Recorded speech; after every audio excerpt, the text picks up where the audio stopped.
Good morning friends, my name is Tarunpal Gandhi और आप लोगों को पता है कि हम ऑलरेडी केंद्रीय विद्यालय संगठन से रिलेटेड इंटरव्यू की लाइब्रेरियन की वीडियो सीरीज स्टार्ट कर चुके हैं और बहुत सारी वीडियोस हमने बनाई हैं। इसी बीच जो हमारा बेसिक पर्पस था इन्फॉर्मेशन प्रोवाइड करने का, वो हमें नहीं छोड़ना है। इन्फॉर्मेशन हम आपको लगातार अलग अलग तरीके की प्रोवाइड पहले भी करते थे और हम दोबारा से वो सीरीज शुरू करने वाले हैं और दोबारा आपको अलग अलग तरीके की इंपॉर्टेंट इन्फॉर्मेशन जो आपको एज एन इंडियन पता होनी चाहिए वो आपको बताई जाएंगी इन वीडियोज़ के माध्यम से। तो आज आप सब लोग पता होगा, जानते होंगे कि 14 अप्रैल है और आज ही के दिन बैसाखी का पावन त्यौहार मनाया जाता है पंजाब में और भी बहुत सारी जगह पर इस तरीके के त्यौहार मनाए जाते हैं। आज इसी बारे में हम बात करेंगे, इंडियन न्यू ईयर सेलिब्रेशन के बारे में, क्योंकि आप लोगों को पता है बैसाख का महीना आज से शुरू हुआ है और बैसाख का महीना जब शुरू होता है तो इंडियन कैलेंडर के अकॉर्डिंग वो नया साल कंसीडर किया जाता है। तो आज नया साल शुरू हुआ है, तो पहले happy new year to all of you. और अब हम स्टार्ट करने वाले हैं वीडियो जिसमें आपको बताएंगे कि अलग अलग जो हमारे प्रदेश हैं, अलग अलग जो हमारे स्टेट्स हैं इंडिया के, उनमें किस किस नाम से हम न्यू ईयर सेलिब्रेट करते हैं और कब कब करते हैं। और मोस्टली केसेस में आप लोगों को पता होगा कि मार्च और अप्रैल में ही हमारा जो इंडियन न्यू ईयर है इंडियन कैलेंडर के अकॉर्डिंग वो स्टार्ट होता है। तो उसी के बारे में इस वीडियो के अंदर हम चर्चा करने वाले हैं। बहुत कुछ आपको जानने को मिलेगा, बहुत कुछ आप सीखेंगे, कुछ नया। तो इसलिए हमारी वीडियो को अंत तक जरूर देखिएगा, हमारे साथ बने रहिएगा। इस तरीके की वीडियोज़ हम बाद में भी आपके लिए लेकर के आते रहेंगे। तो आगे चलते हैं। सबसे पहले देखते हैं कि अलग अलग जो स्टेट्स हैं, अलग अलग जगहें हैं, वहाँ पर किस किस नाम से न्यू ईयर जो है वो सेलिब्रेट किया जाता है। जैसे कि बैसाखी मैंने आपको बताया, पंजाब, हरियाणा, उत्तर प्रदेश, इन स्टेट्स के अंदर बैसाखी जो है इस नाम से इसे सेलिब्रेट किया जाता है। नवरेह नाम से कश्मीर में, चैत्र नवरात्रि नाम से गुजरात में, गुड़ी पड़वा नाम से महाराष्ट्र में, युगादि नाम से कर्नाटका और आंध्र प्रदेश के अंदर, केरला में विशु नाम से, तमिलनाडु में पुथुंडू नाम से, और नाबा बर्षा इन वेस्ट बंगाल एंड सजीबू मोंगा ये जो है इसके नाम से मणिपुर के अंदर, और असम के अंदर बिहू के नाम से। तो ये अलग अलग नाम है एक ही त्यौहार के, एक जैसे ही मिलते जुलते त्यौहार है। ये हार्वेस्टिंग फेस्टिवल होते हैं। इस दिन जो होती है फसलों की कटाई होती है, इस दिन फसलें पक के तैयार हो जाती हैं और ये जो फसलों को काटने का सीज़न है, ये जो सीज़न यहाँ पर आता है जो हमें समृद्धि देता है, किसानों को खुशहाली देता है। हमारा देश कृषि प्रधान रहा है, आप सब लोग जानते हैं। अभी भी 70% पॉपुलेशन हमारे इंडिया की कहीं ना कहीं किसी ना किसी तरीके से कृषि या उससे जुड़े हुए व्यवसायों के अंदर लगी हुई है। तो कृषि प्रधान देश है। कृषि में जब फसल उगकर तैयार हो जाती है और उसकी कटाई शुरू होती है, उसको मार्केट में जाकर के बेचा जाता है, घर के अंदर पैसे आते हैं, समृद्धि आती है, तो इस त्यौहार को बड़ी ही धूमधाम से मनाया जाता है। और ये सारे के सारे फेस्टिवल जो हैं, ये सारे के सारे फेस्टिवल रिलेटेड हैं हार्वेस्ट से। ठीक है, तो सबसे पहले बात करेंगे हम बैसाखी की। पंजाब और नॉर्थन इंडिया में बैसाखी जो है वो सेलिब्रेट किया जाता है। बैसाखी को अलग अलग नाम से प्रोनाउंस भी किया जाता है, जैसे वैसाखी भी इसको बोलते हैं, बैसाखी को बसुआ भी बोलते हैं। डोगराज में, जम्मू एंड कश्मीर के अंदर जो डोगरा कम्युनिटी रहती है या हिमाचल के अंदर जो डोगरा कम्युनिटी रहती है, वो इसको बसुआ नाम से भी सेलिब्रेट करते हैं। जो ये ट्रेडिशन है इसको सेलिब्रेट करने का, वो एनुअली इसको सेलिब्रेट किया जाता है फर्स्ट डे वैसाख महीने का। कभी ये 13 तारीख को आता है, कभी ये 14 तारीख को आता है, कभी 12 तारीख को भी आ जाता है। 1861 के अंदर 1801 के अंदर पहली बार ऐसा हुआ था जब ये 11 अप्रैल को भी आया था, क्योंकि जो हमारे देसी महीने होते हैं वो डिसाइडेड नहीं होते कि पर्टिकुलर इस डे को ही आएगा। कई बार क्या होता है तो दो तिथियां एक ही दिन आ जाती हैं, इसी के अनुसार इसकी गणना की जाती है। वैसे ही ये बसुआ जो फेस्टिवल है, ये जो हमारा बैसाखी फेस्टिवल है, ये 13 या 14 अप्रैल के आसपास आता है। पहली बार ये 11 अप्रैल को आया था इन 1801 में। ठीक है, ओके, आगे चलें। अगर बात करें तो ये प्राइमरली जो है हार्वेस्ट से रिलेटेड है, नॉर्दर्न इंडिया के अंदर बनाया जाता है। और इस दिन Vaisakhi is also the date for the Indian solar new year. तो हमारे यहाँ से जो इंडियन सोलर न्यू ईयर है वो स्टार्ट होता है। In addition to its significance as the harvest festival, during this festival Sikh hold kirtans. जो सिख कम्युनिटीज़ होती है वो गुरुद्वारे के अंदर कीर्तन जो है वो गाती हैं, कीर्तन से सेलिब्रेट किया जाता है। कम्युनिटी फेयर्स लगाए जाते हैं, नगर कीर्तन जो है वो इनिशिएट किया जाता है। निशान साहिब का जो फ्लैग है उसको चेंज किया जाता है, निशान साहिब के फ्लैग को लहराया जाता है और लोग गैदर होते हैं, और ज़्यादा सोशलाइज होते हैं और जो फेस्टिव फूड्स हैं उनको खाते हैं। गुरुद्वारे के अंदर लंगर होता है, सुबह सुबह हलवे का प्रसाद बांटा जाता है। तो इस तरीके से जो सिख कम्युनिटी है वो इसको सेलिब्रेट करती है।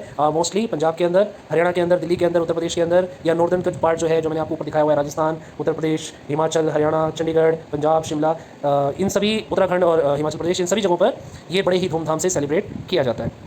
ठीक है, और इसके पीछे जो कहानी है वो ये भी है कि जो गुरु गोबिंद सिंह जी थे, जो 10वें गुरु थे सिखों के, उन्होंने जो खालसा पंथ है उसकी शुरुआत बैसाख के पहले दिन ही की थी। इसलिए भी बैसाखी जो है खास महत्व रखती है सिख कम्युनिटी के लिए, पंजाब के लिए। तो इसलिए पंजाब में इसे बहुत ज़्यादा धूमधाम से बैसाखी के रूप में मनाते हैं। अब बात करते हैं नवरेह की। जो नवरेह है वो जम्मू और कश्मीर का एक बहुत ही इंपॉर्टेंट त्यौहार है। नवरेह जो है वो फर्स्ट डे होता है ब्राइट हाफ शुक्ल पक्ष जिसे कहते हैं उसका, in the month of Chaitra month होता है स्टार्ट पहले नवरात्रे के साथ। आप लोगों को पता है कि नवरात्रे अभी गए हैं पीछे, 22 मार्च से या 21 मार्च से शुरू थे। तो जो पहला दिन होता है नवरात्रा, चैत्र नवरात्रा फेस्टिवल का, उस दिन जो है नवरेह बनाया जाता है कश्मीरी हिंदू कैलेंडर के according. On the eve of the new year, the priest, जो कुलगुरु होते हैं फैमिली के, वो रिलीजियस नची पत्रा जो है कैलेंडर वो देते हैं। और उसके हिसाब से देखिए आप देख सकते हैं एक थाली मैंने यहाँ पे नीचे लगाई हुई है फोटोग्राफ के अंदर।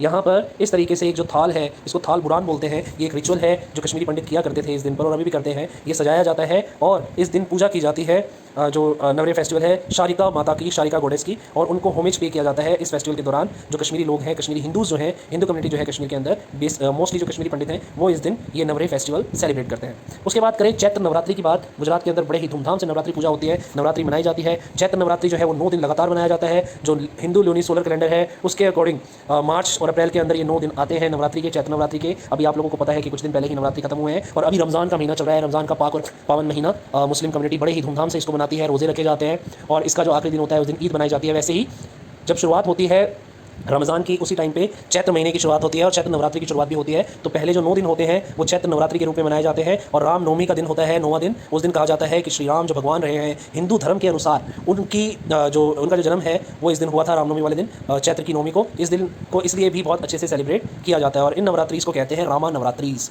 तो इनको रामा नवरात्रि भी कहा जाता है। 9 फॉर्म जो है गणेश शक्ति की उनकी पूजा की जाती है इन 9 दिन। और इन 9 दिन में जब उनकी पूजा की जाती है तो यही 9 दिन व्रत रख के सेलिब्रेट किए जाते हैं, फास्टिंग की जाती है, फास्ट रख के सेलिब्रेट किए जाते हैं। वैसा ही कुछ रमज़ान में भी कॉन्सेप्ट है। रमज़ान के महीने में क्या होता है वो लगातार फास्ट रखते हैं लंबे समय तक और उसके बाद आखिरी दिन जो है वो ईद मनाई जाती है। और ईद भी आने वाली है अभी कुछ 1-2 दिन बाद ईद का भी पावन त्यौहार है। कल है आई थिंक ईद, तो कल आप लोग ईद भी सेलिब्रेट कीजिएगा। वो भी हमारे ही देश का त्यौहार है, हमारे ही भाइयों का त्यौहार है और यही जो है हिंदुस्तान को सबसे अलग बनाता है। जो हमारे अंदर एक साथ मिलजुल कर रहने की जो भावना है वही हमें हिंदुस्तानी बनाती है, इंडियन बनाती है। तो आप लोग बड़े ही धूमधाम से जैसे नवरात्रि सेलिब्रेट करते हैं वैसे ही आप सेलिब्रेट कीजिएगा ईद भी, ये मेरी आप लोगों से अपील है। और सितंबर और अक्टूबर के अंदर भी नवरात्रे आते हैं, उसे शारदीय नवरात्रि कहा जाता है, लेकिन इसको चैत्र नवरात्रि या फिर राम नवरात्रि कहते हैं। चैत्र नवरात्रि जो है वो पॉपुलर है बहुत ज़्यादा नॉर्दर्न इंडिया में और इन महाराष्ट्र में चैत्र नवरात्रि को गुड़ी पड़वा के नाम से सेलिब्रेट किया जाता है और आंध्र प्रदेश में इसको युगादि के नाम से सेलिब्रेट किया जाता है। वो हम आगे आपके साथ में डिस्कस करने वाले हैं। गुड़ी पड़वा के नाम से अगर बात करें सेलिब्रेट किया जाता है महाराष्ट्र के अंदर। स्प्रिंग फेस्टिवल है, जैसे कि मैं आपको पहले ही बता चुका हूँ, हार्वेस्ट से रिलेटेड ये सारे फेस्टिवल्स हैं। मराठी और कोंकणी जो हिंदूज़ हैं वो सेलिब्रेट करते हैं गुड़ी पड़वा को महाराष्ट्र के अंदर। ये सेलिब्रेट किया जाता है Maharashtra, Goa, Madhya Pradesh, Dadra and Nagar Haveli and Daman and Diu के अंदर। ये स्टार्ट होता है चैत्र के पहले दिन से, जैसे कि मैंने आपको बताया पहला दिन जो है वो नवरात्रि स्टार्ट होती है चैत्र के पहले दिन से। तो नवरात्रि पूजा जब स्टार्ट होती है तो चैत्र का जो पहला दिन होता है तब से ये गुड़ी पड़वा जो है वो स्टार्ट होता है। ठीक है, इसको ल्यूनी सोलर हिंदू कैलेंडर के अकॉर्डिंग पहला दिन माना गया है न्यू ईयर का, नए साल का, हिंदू कैलेंडर का। तो इसलिए इसका एक बहुत ही महत्व है हर एक स्टेट के अंदर, इंडिया की हर एक स्टेट के अंदर हिंदू कैलेंडर के अनुसार ये न्यू ईयर के रूप में ही मनाया जाता है। अलग अलग जगह पे मैंने आपको बताया, ये ऑलरेडी अब डिस्कस भी कर रहे हैं कि कहाँ पे किस नाम से सेलिब्रेट किया जाता है। पदवा और Padvo comes from the Sanskrit word Pratipada which is the first day of a lunar fortnight. तो ल्यूनर फोर्टनाइट का जो पहला दिन होता है उसको प्रतिपदा बोलते हैं संस्कृत में और संस्कृत से ही ये जो पदवा या पादवो शब्द है ये वहीं से आया है, गुड़ी पड़वा। ठीक है, the festival is observe with colourful floor decoration की जाती है। इस दिन रंगोली बनाई जाती है, गुड़ी ध्वजा बनाया जाता है, एक साड़ी का पीस होता है, उसको गार्लैंड करके फ्लावर्स के साथ में मैंगो और नीम की लीव्स लगा के उस पर शुगर क्रिस्टल गार्लैंड कॉल्ड गाथी लगा करके उस पर उसको टॉप किया जाता है अपटन सिल्वर और कॉपर वेसल के साथ में और इसको कहा जाता है ध्वजा। हिंदी में ध्वज का मतलब होता है ना एक कपड़ा, तो वैसे ही ये ध्वजा होता है, एक ध्वज बनाया जाता है। Street possession, dancing and festive foods, इस दिन ये सारी चीज़ें करके इस पर्टिकुलर पर्व को सेलिब्रेट किया जाता है। ठीक है, in Maharashtra first day of the bright phase of the moon is called Gudi Padwa. ठीक है, तो हमने गुड़ी पड़वा के बारे में डिस्कस किया यहाँ पर। अब हम बात करेंगे युगादि। युगादि नाम से सेलिब्रेट किया जाता है कर्नाटक और आंध्र प्रदेश के अंदर। ये युगादि जो फेस्टिवल है ये 2 शब्दों से मिलकर बना है, संस्कृत के 2 शब्द हैं युग जमा आदि। इसको हम ट्रांसलेट करें तो जो नई शुरुआत होती है उसको कहा जाता है युगादि, नए युग की शुरुआत। वैसे ही नए साल की शुरुआत का पहला दिन युगादि। ठीक है, तो यहाँ से ये शब्द निकला है संस्कृत से युग आदि, यानी कि एक नए युग की शुरुआत, एक नए साल की शुरुआत। ये भी फर्स्ट डे ऑफ चैत्र मनाया जाता है। नवरात्रे भी गए हैं, 21 या 22 मार्च को थे। मार्च और अप्रैल के बीच में ही ये त्यौहार भी आप लोगों का आता है और ये नया साल शुरू होता है हिंदू कैलेंडर के अनुसार। और ये माना जाता है, ये बिलीव किया जाता है जब यूनिवर्स बना था तो यूनिवर्स का जो पहला दिन था उसको युगादि कहा जाता था, इसीलिए इस पर्टिकुलर त्यौहार को युगादि नाम से मनाया जाता है। और हिंदी माइथोलॉजी की अगर बात करें तो आप सबको पता है क्रिएटर जो है, जो बनाने वाला है वो ब्रह्मा है, पालन करता जो है वो विष्णु है और जो सर्वनाश करता है, विनाश करता है वो शिव है। तो जो ब्रह्मा है उन्होंने जब सृष्टि का निर्माण किया था, इस यूनिवर्स का निर्माण किया था, तो पहला दिन जो था उसका वो था युगादि। पहला दिन, चैत्र का पहला दिन जो था उसी दिन जो है इस यूनिवर्स का निर्माण किया गया था हिंदू माइथोलॉजी के अनुसार। और उसके बाद में दिन, सप्ताह, महीने और सालों का निर्माण हुआ था। ठीक है, तो ये फेस्टिवल बड़ा ही इंपॉर्टेंट है। युगादि फेस्टिवल कर्नाटक और आंध्र प्रदेश के अंदर सेलिब्रेट किया जाता है। प्रोस्पेरिटी, हैप्पीनेस, इन चीज़ों के लिए उम्मीद की जाती है कि आने वाले साल जो है, आने वाला वर्ष जो है वो खुशी लेकर के आएगा, प्रोस्पेरिटी लेकर के आएगा, अबेंडेंस लेकर के आएगा। ठीक है, इसको भी अलग अलग नामों से सेलिब्रेट, जैसे कि हम डिस्कस कर रहे हैं। अगले बात करते हैं हम विशु की। विशु केरला में सेलिब्रेट किया जाता है, केरला का त्यौहार है। केरला के अंदर जो ऑफिशियल लैंग्वेज है वो मलयालम है, आप सब लोग जानते हैं इस बारे में। केरला, तमिलनाडु और पुडुचेरी के अंदर 4 डिस्ट्रिक्ट हैं, उसमें से एक डिस्ट्रिक्ट है माहे। और तो माहे डिस्ट्रिक्ट के अंदर भी ये विशु नाम से ही सेलिब्रेट किया जाता है क्योंकि वहाँ पर मलयालम बोलने वाले लोगों की संख्या ज़्यादा है।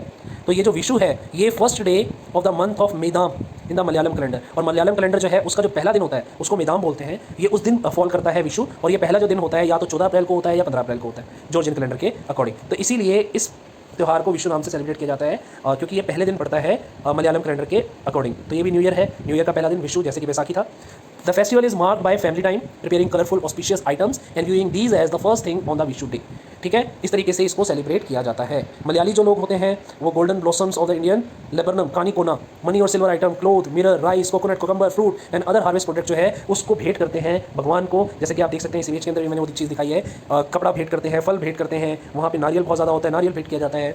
तो इस तरीके से बहुत सारी चीज़ जो है भगवान के आगे समर्पित की जाती हैं। हिंदू कैलेंडर के अनुसार, हिंदू माइथोलॉजी के अनुसार, मलयालम कैलेंडर के अनुसार पहला दिन जो मलयालम के अंदर केरला के अंदर होता है उसको विशु के रूप में सेलिब्रेट किया जाता है। बहुत सारे पटाखे इस दिन जलाए जाते हैं, लोग बड़े अच्छे ही तरीके से सेलिब्रेट इसको करते हैं। इस दिन नए कपड़े पहने जाते हैं, उनको कोटी बोलते हैं। And they eat a feast called Sadhya in कैनेतम। Elders give small amount of pocket money to children. बड़े जो हैं बच्चों को पैसे देते हैं और ये साध्या नाम से एक फीस्ट होता है, वो बनाते हैं, वो खाते हैं और नए नए कपड़े पहनते हैं जिनको कोटी कहा जाता है। उसके बाद बात करें पुथांडु की, ये तमिलनाडु के अंदर सेलिब्रेट किया जाता है। पुथांडु थोड़ा सा ये इमेज ज़्यादा बड़ी हो गई है तो ये आपको तमिलनाडु दिखाई नहीं दे रहा होगा। पुथांडु जो है पुथुरुषम या तमिल नववर्ष भी इसको कहा जाता है। तमिल कैलेंडर पर वर्ष का जो पहला दिन होता है वो होता है पुतांडु। तो तमिल तारीख को तमिल महीने चिथिराई के पहले दिन के रूप में लन्नी सरोल हिंदू कैलेंडर के सोर चक्र के साथ स्थापित किया गया है। इसलिए यह हर साल ग्रेगोरियन कैलेंडर के 14 अप्रैल या उसके आसपास ही मनाया जाता है। तो ये भी कब मनाया जाता है? 14 अप्रैल के आसपास पुथांडु।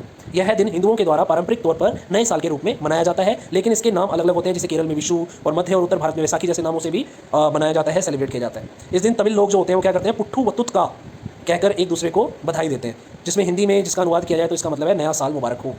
ठीक है, इस दिन ज़्यादातर लोग अपने परिवार के साथ समय बिताते हैं एवं लोग अपने घर द्वार की साफ सफाई भी करते हैं। एक थाली भी सजाते हैं जिसमें फलों और फूलों और अन्य शुभ वस्तुओं को रखा जाता है। पुतांडु तमिलनाडु और पौंडीचेरी के बाहर रहने वाले तमिल हिंदुओं के द्वारा भी मनाया जाता है। अभी मैंने आपको बताया था माही डिस्ट्रिक्ट थी पुडुचेरी की, उसके अलावा जो बाकी की 3 डिस्ट्रिक्ट है वहाँ पर तमिल लोग ज़्यादा रहते हैं तो पुथांडु सेलिब्रेट करते हैं, बाकी लोग वाशु सेलिब्रेट करते हैं। एक डिस्ट्रिक्ट जो माही है उसके अंदर रहने वाले लोग। तो ये हमें पता होना चाहिए कि देखो कितनी ज़्यादा डाइवर्सिटी है हमारे इंडिया के अंदर, कि एक ही यूनियन टेरिटरी के अंदर जहाँ 4 डिस्ट्रिक्ट हैं, चारों ही डिस्ट्रिक्ट अलग अलग नाम से एक पर्टिकुलर त्यौहार को सेलिब्रेट कर रही हैं। वैसे ही जो हमारी स्टेट्स हैं 28 स्टेट्स, वो भी अलग अलग नाम से ही एक त्यौहार को सेलिब्रेट कर रही हैं। और जो बाहर रहने वाले लोग हैं तमिल लोग, वो भी इस पुथांडु को सेलिब्रेट करते हैं। जैसे Sri Lanka, Malaysia, Singapore, reunion, Mauritius ऐसे जो देश हैं वहाँ पर तमिल लोग ज़्यादा रहते हैं, तो वो लोग भी इस नाम से इसको सेलिब्रेट करते हैं। वेस्ट बंगाल की बात करें तो यहाँ नवा वर्षा के नाम से इसको सेलिब्रेट किया जाता है। पोहेला बोशाख भी इसको बोलते हैं। ये फर्स्ट डे होता है बंगाली कैलेंडर का। ये ऑफिशियल कैलेंडर है बांग्लादेश का, और जो वेस्ट बंगाल है वहाँ पर भी इस कैलेंडर को ही मान्यता दी गई है, वहाँ के लोग जो है बंगाली होने के नाते, क्योंकि बांग्लादेश भी इंडिया का ही पार्ट था, आप लोगों को पता है। उसके बाद 47 में पाकिस्तान बन गया, 47 में पाकिस्तान के बाद में 65 में जाकर के वो क्या हुआ, बांग्लादेश बन गया। हिस्ट्री आप लोगों को पता है इंडिया की, किस तरीके से इंडिया डिवाइड हुआ। तो ये भी 14 या 15 अप्रैल के आसपास ही आता है हर साल। बंगाली कैलेंडर के अकॉर्डिंग पहला दिन होता है नए साल का, और ये नया साल सारी स्टेट्स के अंदर, वेस्ट बंगाल के अंदर, त्रिपुरा, झारखंड, असम, जहाँ भी बंगालीज रहते हैं वहाँ पर इस त्यौहार को बंगालीज नवा वर्षा के रूप में बनाते हैं।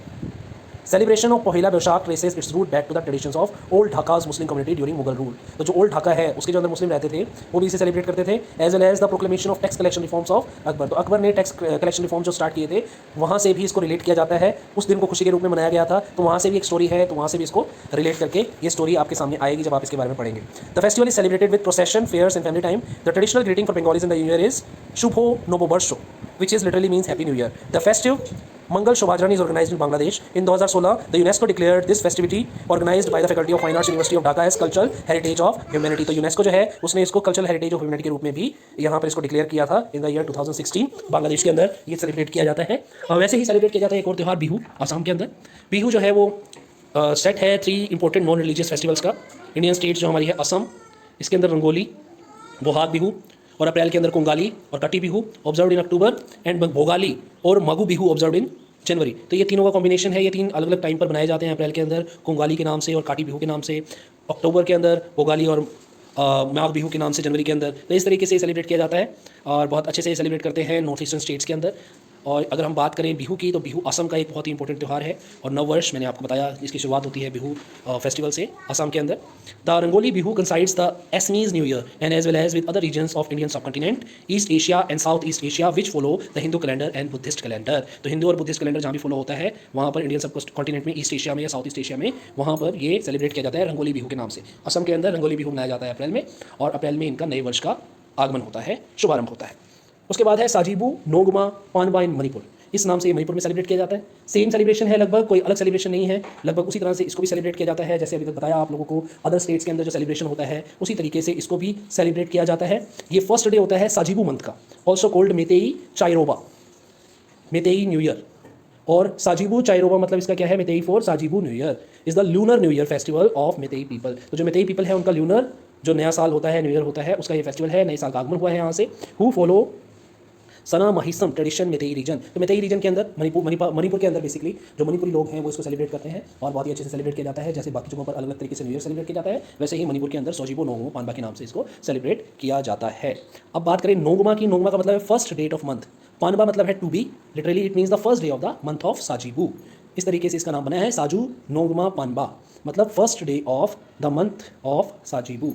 सिमिलरली अगर हिंदू ल्यूनर कैलेंडर के हिसाब से देखा जाए तो कर्नाटका, आंध्र प्रदेश, महाराष्ट्र और बाकी के जो स्टेट्स हैं लाइक पंजाब, हरियाणा, हिमाचल प्रदेश, इन सभी स्टेट्स के अंदर भी न्यू ईयर के रूप में इसको मनाया जाता है, लेकिन अलग अलग नाम से, जैसे कि मैं आपको पहले ही बता चुका हूं। तो आज की हमारी इस वीडियो में आज के लिए इतना ही। Thank you so much. मुझे उम्मीद है कि मैंने कुछ नई जानकारी आप लोगों तक पहुंचाई होगी, कुछ नई जानकारी आप लोगों को दी होगी। अगर आपको अच्छी लगी हमारी वीडियो तो हमारी वीडियो को लाइक जरूर करें और हमारे चैनल को सब्सक्राइब जरूर करें। इस तरीके की वीडियोज़ में आगे भी आप लोगों के लिए लेकर के आता रहूँगा। और जो हमारी सीरीज़ चल रही है ऑलरेडी लाइब्रेरियन केंद्रीय विद्यालय संगठन इंटरव्यू के रिगार्डिंग, उस सीरीज़ में भी अगले वीडियोज़ जल्दी ही आप लोगों के लिए मैं लेकर के आऊँगा। हर 3 या 4 दिन में, 5 दिन में एक वीडियो आपके लिए जरूर आएगी और आपको बहुत ज़्यादा बेनिफिट भी उन वीडियो से पहुंचा होगा, मुझे आशा है। और इस तरीके की जनरल वीडियोस भी मैं आप लोगों के लिए बना करके लेकर के आता रहूँगा और अलग अलग तरीके से मैं आपके सामने डिस्क्राइब करूँगा चीज़ों को, अलग अलग तरीके से मैं बताऊँगा, आप तक इन्फॉर्मेशन पहुँचाऊँगा। इन्फॉर्मेटरी हमारे चैनल का नाम है, तो आपको एक यहाँ पर वीडियो की लाइब्रेरी दिखाई देगी।